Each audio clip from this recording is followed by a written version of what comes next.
Hello everyone. We are walking to one of my favorite burger joints, and man, does it look like rain. But let's talk about finances.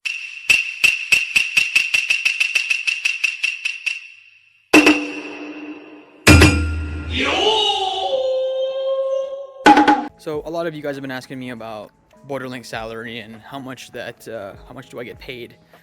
And I've come to give you the breakdown. Now, mind you, mileage may vary, and where you're placed and which part of Japan you work in is going to affect how much you get paid, as well as different taxes and things like that, because it varies from prefecture to prefecture. So take that into consideration. However, this is just to give you a general idea. The base salary, at least for me, is about 200,000 yen a month, and that's for about 20 days of work, 7 hours a day. You can do the breakdown on that one.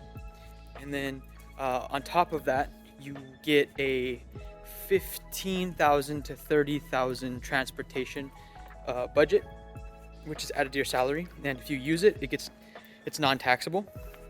But if you don't use it, it still gets taxed. So there's also that. Now let's go down to the kind of breakdown of expenses that I have. I pay about $100 for health insurance here. There's two types of insurance in Japan. There's the Kokumin Kenkou Hoken, which is like national health insurance. I believe it's the older one. And you actually have to pay for that on your own. So there's that. And then on top of that, there's also the Kokumin Nenkin, which is the national pension, which you also have to pay for by yourself. And I hear that this one is actually the cheaper of the two options. I pay for the Shakai Hoken, which is the it's the one that groups it together, and then the company just takes it out of your salary, so you don't really have to worry about it. I mean, and honestly, it's just more convenient. I feel like I just don't look at it, I don't worry about it. But I pay about $100 for health insurance, and then about $200 for my pension. And I believe that if you stay in Japan less than 5 years, then when you leave the country, you get a majority of that money back that you paid towards your pension. So we'll see. The next one is I pay about $10 for unemployment, just part of the breakdown. Then there's a $40 income tax charge, and rent for me.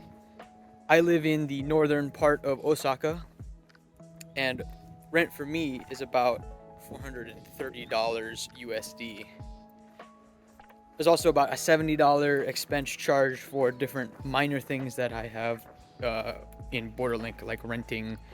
I have appliances that I've rented from them, and then some other stuff that I also have. So $70 charge there. And then I pay about $100 for both the portable Wi-Fi that I have and also my phone. So altogether, I pay roughly around I pay $95,000 in expenses total, which leaves me about 110,000 yen to kind of play around with. But you got to remember that these expenses they're life expenses, but they're not like groceries, haircut, other things that you want to do, like go around, travel, stuff like that. And so this is just kind of a breakdown of the Borderlink salary and what you get and how much you get.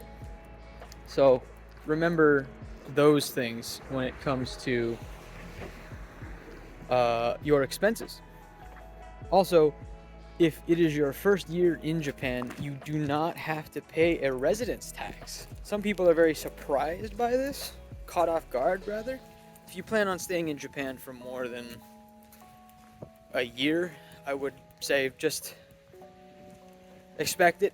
Maybe save up a little bit this year, and going into the next year, you won't really have to worry about it. It is based off of the salary you made the year prior, so that's probably why you aren't going to be charged for residence tax the first year. But overall, that's really great.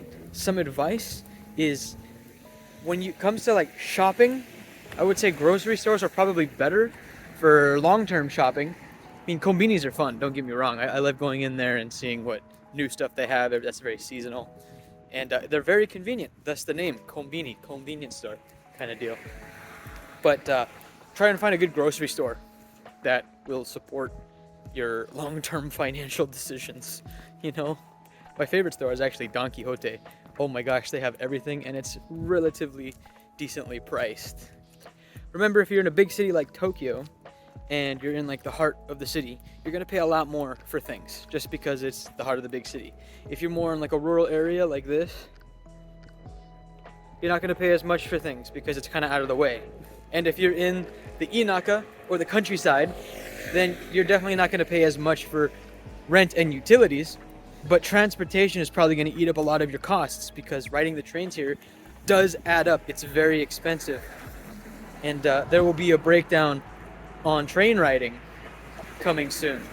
But sorry, it's kind of loud over here because of the cars, but that is the majority of what I have to say in terms of breakdown. If you want like a personal life, like financial breakdown, like where I go shopping, how much it costs, leave comments. If you have any other questions, please leave them in the comments, but I appreciate it. I'll see you next time in the next video. Thanks.